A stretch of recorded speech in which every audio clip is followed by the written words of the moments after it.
welcome to episode 22 of On My Studio Table. I've just been enjoying the support and the encouraging comments that you've been giving me through this series, and I do so appreciate them. And if you haven't done so already, please do subscribe to my channel and hit the notification bell so that you don't miss out on the videos when they come out. I am planning also to do an extra video of a studio tour. I also have a Ko-fi account, and if you want to buy me a Ko-fi or a coffee in inverted commas, please feel free to do that. I am working on something that will be available only to members of my Ko-fi group or my VIP group. As usual, hanging behind me, I have some of my artwork. This is a current piece. It's a triptych. I haven't decided on a name yet. It does seem to have a topographical theme, and I think it's because I associate with the land around me very closely. It just seems to have got into my heart and my mind, and it comes out in my work, and sometimes I don't even realise that it's doing it until I look at it. So these are eco-printed wool panels. I had done quite a lot of stitching already, mainly the freeform blanket stitch that you can see, but after thinking about it for 2 weeks and not working on it, I also started to do what look like contour lines, and they are done in a whipped running stitch or just in a running stitch. It had a little hole on it too, which I did mention in previous videos, and I have needle felted over the top of that and then embroidered and extended some root-like shapes and lines down to the bottom. So I'm thinking of doing a similar thing to the other two panels. It's an absolutely stunning spring day here in Tasmania, and the light that's coming through my studio window is really highlighting the stitching on these panels.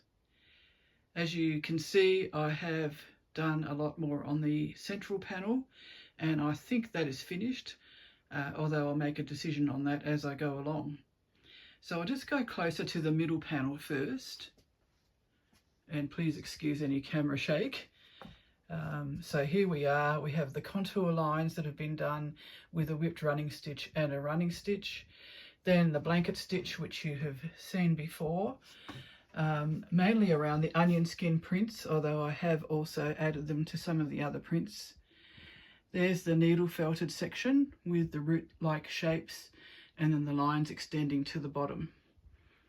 And I'll just go down, and the string lines are right at the bottom, which I really love, and I've used them to advantage in the way I've hung these panels. So the other panels eco-printed a little bit lighter, and that's because I wrapped them around copper pipe instead of rustic cans. So the middle panel was wrapped around rustic cans, which always gives a darker effect. And you can see in the background the eucalyptus leaves and the banksia that I used for the eco-printing process. And then I've just highlighted certain sections with the stitching. And this will also have the contour lines added to it. And I also have been adding some needle felting, as I said, so I may do some more. Previously I had this panel hanging on the right, and I'm not sure which side I'm going to hang it on. It's on the left at the moment. It may go back to the right, but there's the needle felting that I'd already done. And if I do them across all three panels, it'll give some continuity, I think.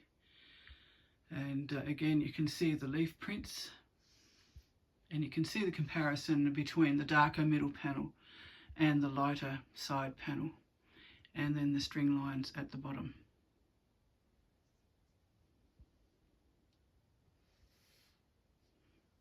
I think I also mentioned earlier that I have a black metal pole that I can use, a curtain rod with ball shapes on the end, which I think will really suit this piece.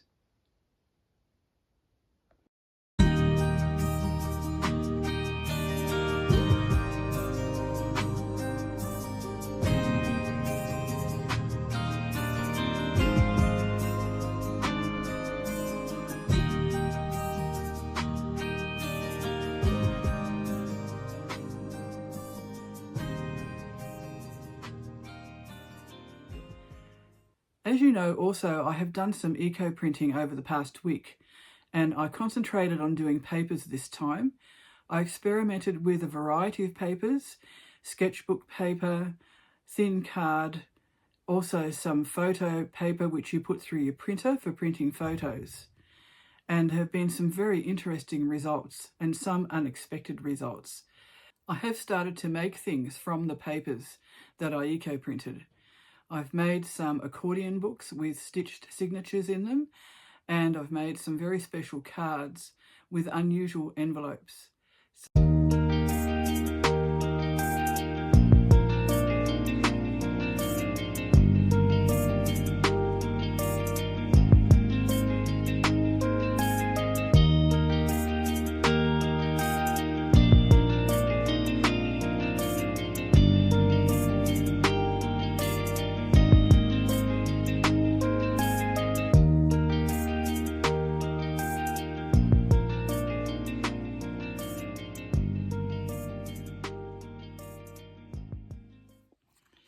The first thing that I made from the eco-printed papers that I did recently was these accordion books. And for obvious reasons, I've called them Twig. I went outside for a walk with my husband to actually collect the twigs, and these are actually dried bracken fern stems, and they were nice and straight, which made them easier to stitch down. So I'll just show you the covers, and then we'll go through them in a bit more detail. So this one is the second one, and you'll see that I featured different pieces of eco-printed papers on top of the cardie paper covers, and the collage pieces are a thinner sketchbook paper, which is 120 GSM.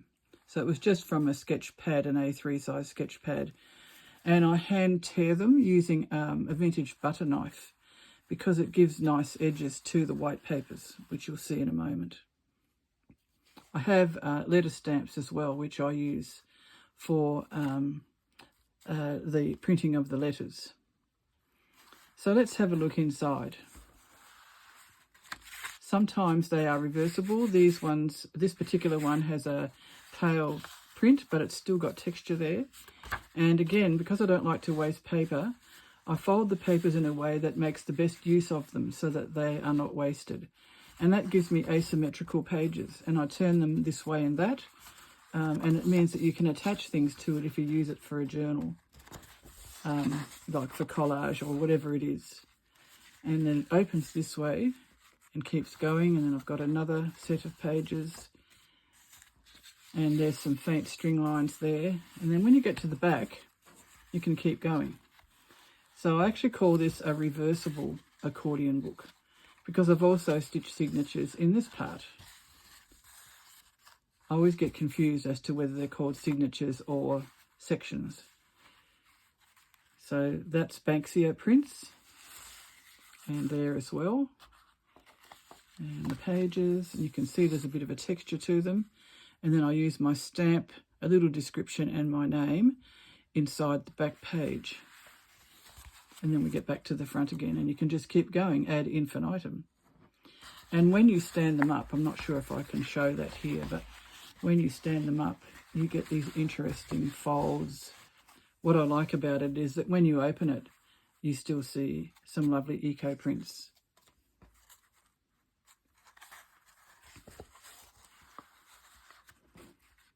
So there's eucalyptus and Banksia. I did these in water. So they're paler than I usually have them. And I love the way the leaves printed on this part here. There's some Banksia and eucalyptus. More eucalyptus. And some faint string lines. I did iron these papers, but not all the creases come out. But I think that adds to the texture. That was quite a big gun leaf. All of these leaves had been stored in the fridge for a little while, 2 or 3 weeks I think, and they had to be rehydrated. So I poured boiling water on them and then topped it up with a bit of hot tap water and left them for a couple of hours. And they still printed really well.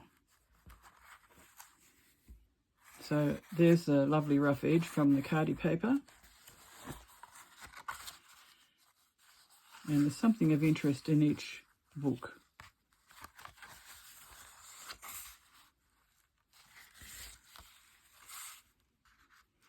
You can see the hints of orange from these leaves, but because they were rehydrated, they're not as strong as they were. But I actually quite like the subtle effect here. There's a bit more iron present on that page. And you can see the lines from the can there, the food can.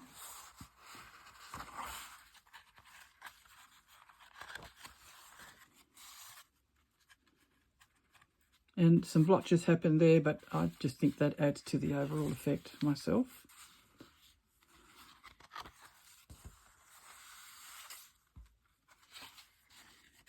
And I love the way things happen that are unexpected.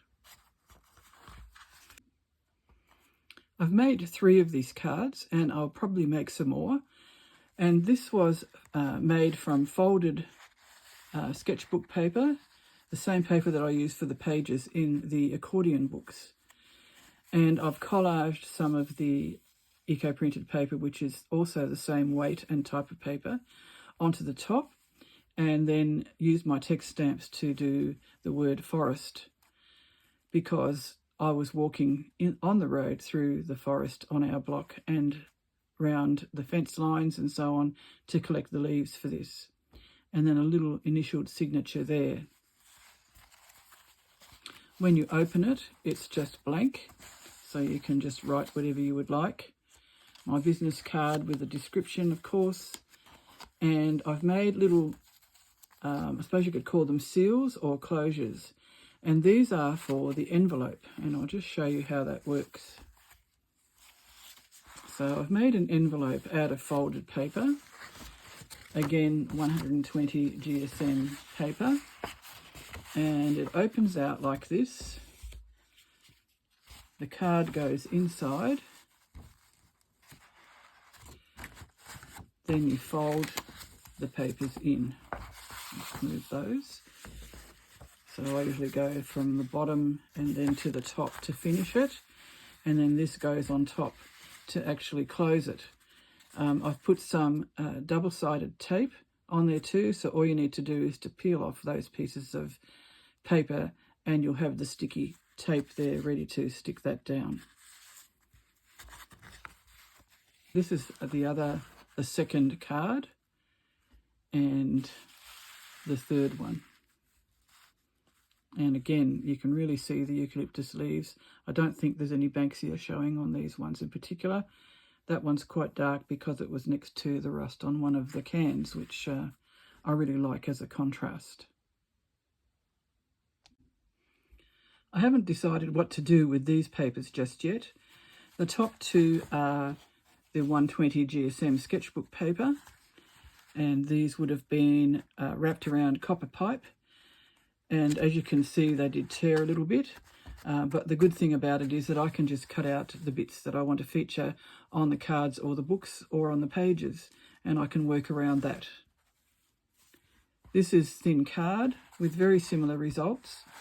I actually layered the thinner paper with the card when I rolled them around the pipes or the cans, just so that they would be protected. But despite my best efforts, they did still tear a little bit. So again, eucalyptus leaves, mainly eucalyptus on these as far as I can tell. And again, they've been ironed, but there are still slight creases in them, which adds to the texture. I love the watercolour effect that you get here. There's a bit of Banksia there. These are longer strips of paper, which makes them easier to wrap. And I'm just showing them to you sideways because they'll fit onto the camera screen better. Again, eucalyptus leaves with a bit of rustic can effect on there.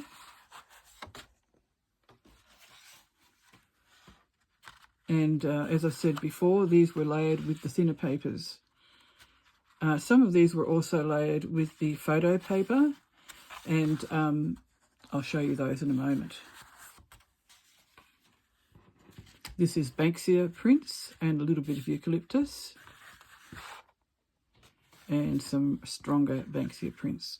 And that looks like it's been wrapped around copper pipe because of the colour. I got quite excited when I unrolled these after the eco-printing process. This is on the paper that you use for printing photos through your inkjet printer. I had stacks of them. I didn't buy them. A friend actually gave them to me, and they've been sitting in my cupboard for several years because I didn't know what to do with them. I don't really print out photos using my printer. So I thought when I was doing the eco-printing the other day, I wonder what would happen if I layered some of these inside with the other papers that I did. And well, look at the result. These were dipped in tea. These were dipped in a weak iron solution. And as you can see, these have a more brown, earthy, warm tone. And these are a brighter greenish tone. And it depends on the leaves as well. So I'll just go through them. Eucalyptus leaves on the tea dipped papers. That's eucalyptus and banksia. Because these were rolled, they got a bit creased, and I also tried to iron them like I do with the other papers, but I was in danger of delaminating them, so I decided I'd better not iron them. I've just laid them under books for a day or two. They're almost photographic in the quality, but they're not actually photographs, they are prints. We think maybe the coating is acetate, which is plant-based, and that's why it responded so well. I'm not sure what I'll use these for yet, but I definitely will be using them for something. I may even stitch into some of them because some of them stuck a little bit, so they've got a few marks. This is, I think, blackwood, and another plant which we're not sure of, but we think might be tea tree. So I did try a few different things that I hadn't tried before. And as I said, these were dipped in a weak iron water solution. That was something that we call sag, which is actually lamandra. I think lamandra is a much prettier name for it, so we'll use that. And some eucalyptus. Some more eucalyptus. This is a narrower leaf variety. And the way the water crept in, I really like, because the water got darker, of course, as it simmered. They were totally submerged on a rack with tiles, top and bottom, and rocks weighing them down. So I think that is blackwood. This one, again, sag, which did stick a little bit, so I may add some stitching there, or lamandra, and some blackwood and some eucalyptus. More eucalyptus and a little bit of bracken fern. And you can just see how they've printed and the colours. Some are darker because maybe they weren't at the middle of the stack, they might have been at the top or the bottom. And that one is quite subtle, I really like that. That's got the bracken fern there and the eucalyptus and a few water puddles there, which look really lovely. Some eucalyptus and some lamandra. I think that might actually be another type of bush, which I don't know the name of. Local people call it bull oak because we have she oaks here and they cross-pollinate, but I don't think it is a bull oak. I will still keep investigating that. And that's eucalyptus. Some fern and another type of eucalyptus. And that's the lamandra and eucalyptus. There's another one that got slightly damaged, and you can see where part of a page, another page overlapped on that one, and that's quite interesting too. And again, some places to add some stitching where things got a bit stuck. I think that happened during the drying process. I don't think it happened when I took the leaves off. Two types of eucalyptus.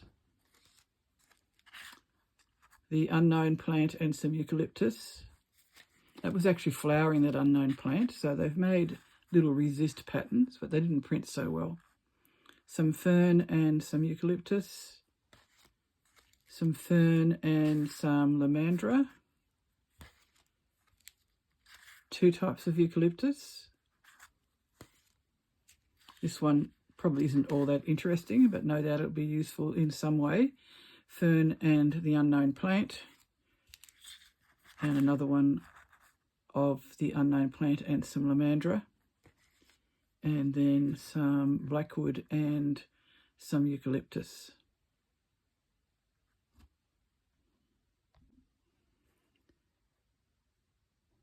I'm really happy to be able to share a slow stitching page with you from my journal, which I'm doing with Catherine Chambers of K3N. I'll just open it, and I do love that process actually of opening this.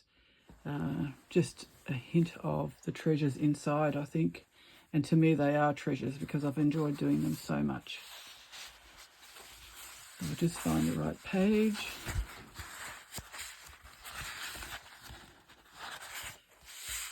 And here we are. I learned a new stitch in this particular one, and it was really lovely to experiment. It's a loop stitch, which I had seen other people do, and I didn't know how to do it. And Catherine explained it so clearly that I was actually able to really make a go of it, and I enjoyed it. So I will be using this more in my work, I think. It just adds some really lovely texture. And the theme actually was textures as well as other things. So it was about our senses. So the theme was sensory. And we were talking about not just using the sense of sight, which we often do when we're doing our artwork, but also the sense of touch, which is especially important when you're using fibres and fabrics, and ways of also noticing our sense of smell, our sense of taste, and our sense of hearing. So I often have music playing while I'm doing things around the house, and when I'm stitching I also watch videos. Sometimes Catherine, sometimes Marion from Marion's World. Ariane Zurcher is another one that I really enjoy watching. So I do have that sound in my workspace, and it's usually sounds of people speaking who seem like friends to me, even though we've never met, or the music, which really puts me in a different zone. I have quite severe tinnitus, so if I have something playing, I actually don't listen to the tinnitus, which is a real bonus. The sense of taste, I actually had a cup of peppermint tea next to me while I was stitching, so that really appealed to my sense of taste. And I've actually got a cup of peppermint tea here right now, coincidentally. I also wrote a piece of journal writing only the other day, and it's just a coincidence that I used red thread for the stitching of the loop stitches. Of course, I used other stitches too, such as couching, a whipped running stitch, seed stitch, which I used up here, a running stitch again. And the fabrics I chose were wool, some cut up wool jumpers, this one and this one up here, some silk, and a seam that I cut off from something else. And 99% of these have been naturally dyed. Oh, and that's a piece of wool just there. As you can tell, I do love working with wool. The piece that I wrote goes like this. I felt like putting on my red shoes today, so I did. And then underneath I put red shoes. I have some red leather clog type shoes or scuffs, and I don't wear them all that often, but I really felt like it on that particular day.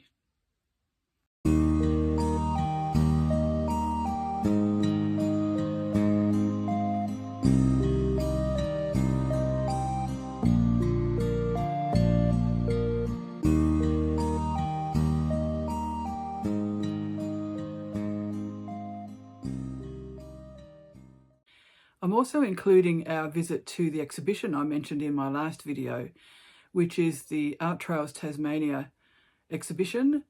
As I mentioned last time, this is being held in several venues across northern Tasmania, and the one that I'm exhibiting in is being held in St Helens on Tasmania's east coast. We went to the opening on Saturday, and it was really lovely to see the artwork of all the people that entered.